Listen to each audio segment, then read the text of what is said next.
Do you know your consciousness creates all you have in your world? The people, relationships, accomplishments, and all you can call your reality are subject to your consciousness. Knowing this truth, you can become more deliberate about the things you project into your life. In this video, we'll explore Neville Goddard's thought that everyone is you being pushed out. You'll understand what he means by that statement and how you can condition your mind to get everything you want.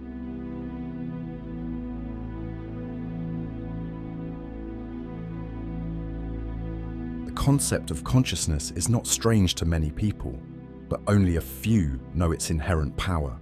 Your consciousness is your reality. To understand better, know that your reality is divided into two parts, the conscious and the subconscious. The conscious generates ideas and passes them on to the subconscious, where they are received and expressed. Neville Goddard called the conscious the male and the subconscious the female. Just like in a male-female relationship where the male gives while the female receives, the female gives form and expression to what is received to make it a tangible expression of the union. Your consciousness impresses the idea on your subconscious, and then it creates it. For example, when you believe that you'll attract a good man, your conscious mind sells that idea to your subconscious. Your subconscious accepts it, and soon you'll have a good man coming into your life as an answer to your subconscious's expression. This power allows you to control what you create in your world.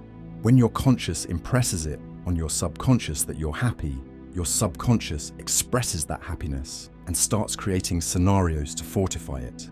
As this creates a positive reality in your life, so does it also work for the negative.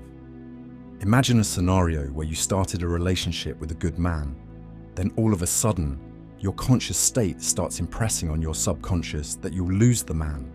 It will only be a matter of time before that relationship hits rock bottom. Then you might say, "Oh, life happened." No, life didn't happen. You created that reality through the message you sent to your subconscious, and that's how everything you have or do not have in your world came about. To properly control what you impress on your subconscious, you must understand how the transmission works. Generating an idea in your conscious mind does not automatically mean that your subconscious will receive it. For you to transmit it, the idea must be connected to a feeling. It is the idea that is felt that the subconscious will receive and express, meaning you must pay attention to your feelings to avoid creating a reality that will work against your happiness. Controlling your feelings doesn't mean suppressing them and not expressing them. It means being conscious enough to entertain and immerse only those feelings that contribute to your happiness and well-being in life. You'll process and filter out the other feelings that do not have a positive impact on your well-being. That is the power you have as human, the ability to control and decide. When negative feelings come, you counterattack them with positive feelings to send the right message to your subconscious. When you don't dwell on them, you don't give them the power to latch onto your subconscious. But when you dwell on what is wrong, like you can never lose weight, you are not good enough, and why no one likes you, you will create a feeling of limitations and inadequacy through those lines of thought, and that will go ahead to create a reality that will express that. Another thing you need to note about creating a positive feeling is that you must feel it in the present, not something you'll have in the future. So if you wish to be happy, but always saying you are unhappy, which is the message your subconscious will receive. Instead, you are to say, "I am happy." This state of being will create that feeling of being who you are and send the message to your subconscious. "I am" is important to building the right consciousness that expresses possibilities above all sorts of limitations. In writing your affirmations, don't underplay the power of "I am" because you become whatever you believe you are. The subconscious has no filter to ascertain what is true or false. It only accepts what your conscious mind projects as true. This creates limitless possibilities for you as human, because anything you can believe and feel in your conscious mind, you can sell to your subconscious and watch your life move in that direction. You should understand that there is nothing like a chance or an accident. You created your reality yourself. Also, What happens around you does not dictate how you feel. Rather, they are a reflection of your feelings. The earlier you come to terms with this, the more deliberate your life will become. There are two major gateways into your subconscious, pathways for deliberately creating the state and feelings that your subconscious receives. They are prayer and sleep. Don't let this surprise you, but the state of unconsciousness in sleep is your normal subconscious state. This allows reality to be projected into your subconscious while you're asleep. Your visions and dreams are all the coming together of your conscious and subconscious. This is where they creatively meet together to create your reality. As a spiritual person, you shouldn't trivialize sleep or see it as just what you need to relax and get strengthened for the next day. You should see it in light of its importance in your life. When you sleep, your conscious interacts with your subconscious, and that interaction creates images that you sometimes see as dreams and visions. Those images become ingrained in your heart, creating a feeling that goes into your subconscious. Hearing this might make you feel that you are at the mercy of whatever you see in your dream and have no power over it. That is far from the truth. Everything comes from within you. What you see in your dream, hear in your mind, and contemplate in your heart all originate from you. It is your true state and feelings that come alive when you are unconscious and can no longer pretend to be who you are not.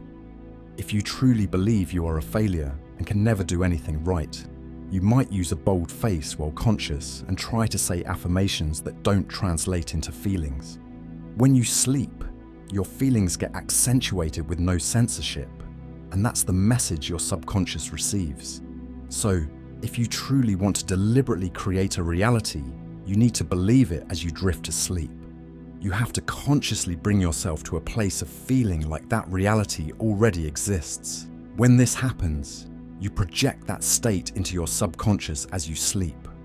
Once you are asleep, you can no longer choose.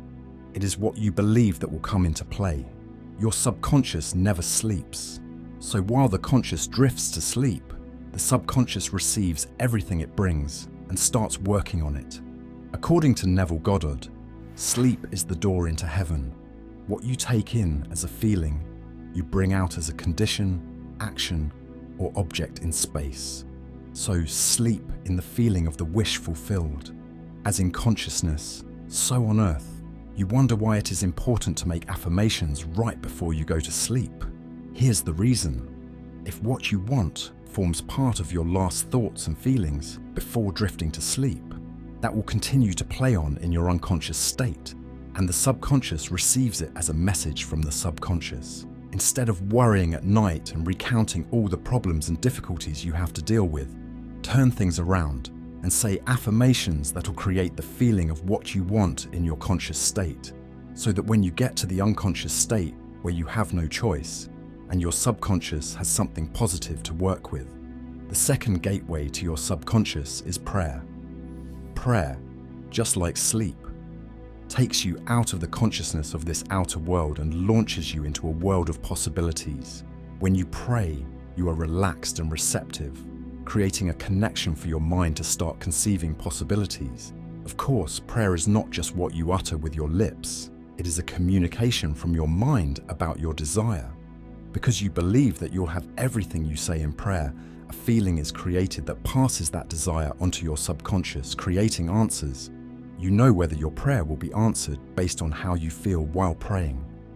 When you pray with your lips, but still feel like what you are asking for is impossible or too difficult to come to pass, the message you send to your subconscious is that it's impossible, and that's what you get. Whatever things you desire, when you pray, believe that you will receive them, and you will have them. Neville Goddard said, "To pray successfully, you must yield to the wish, that is, feel the wish fulfilled." In prayer, you assume the feeling of what you want and believe that you already have it, and then it will come to you. While you pray, you yield yourself to the wish and do not force it. You bring your feelings into sync with what you wish for, because feelings always win, not wishes. Your wishes do not get to your subconscious if feelings are not attached to them. Prayer helps you form the connection between your wishes and feelings to create possibilities. Knowing this, when you pray, create a meditative state where you can visualize what you are asking for. This state is similar to what you have just before you drift asleep, where your body is relaxed and your mind is receptive.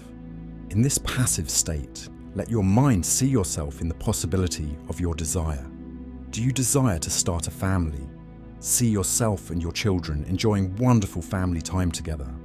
Immerse yourself in that thought until it creates a feeling you will have when you are living in that experience. As you do that, your subconscious receives that feeling and then creates that reality. When you get into that feeling, your faith is stirred up and all you believe is in favor of what you desire. In that state, your desire ceases to be a desire. Rather, it becomes what you already have, and you see yourself in the light of having it. You are who you believe yourself to be. You have all you believe yourself to have. You have the abilities you believe you have. So also, you cannot do what you believe you have no power to do. When you believe in limitations and impossibilities, that's what you have. When you believe in yourself as worthy to have and be all you want to be, then you will have and be them all. When you are aware of this, you need to start consciously creating the life you want. You need to put your power to use and make everything around you what you desire. Because whether you are conscious or not, you'll still create your reality. So, instead of allowing everything to dictate your feelings, thereby creating your reality, become an active participant in creating the outcomes of your life. Don't forget that the subconscious has no power of its own to generate ideas. The subconscious is obedient and submits to the conscious. It receives and believes whatever the conscious sends to it as true. And it is that truth that it creates for you as your reality. Your imagination is a world of limitless possibilities that gives you perspective on the level of power you have. You know that you can be in the corner of your room and bring the whole world into your room just with your mind. Your imagination can travel into the past and the future. It can undo the past and create the future. Just as your mind is not limited in what it can conceive, so are you not limited in what you can achieve. Whatever you can conceive, you can achieve. Whatever you can receive, believe, and feel as yours, you can have it. It is not enough for you to be aware of your power. You need to put it to use for you to assume your position as the conscious creator of your world. What feeling have you been sending to your subconscious? And what would you do differently from now on? Share in the comment section.